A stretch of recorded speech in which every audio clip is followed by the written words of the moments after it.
Hello, আসসালামু আলাইকুম। শখের খামার ফরিদপুর ইউটিউব চ্যানেল থেকে ছোট্ট একটা শর্ট ভিডিও নিয়ে চলে আসলাম।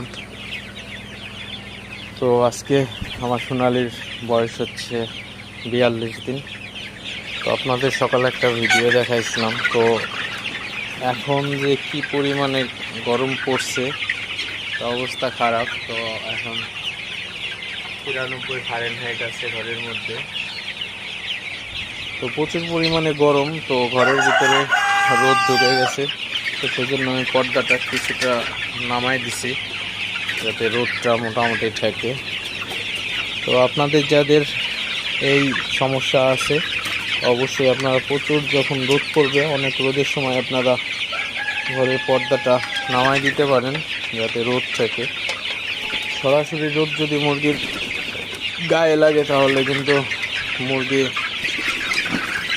অবস্থা খারাপ হয়ে যাইতে পারে।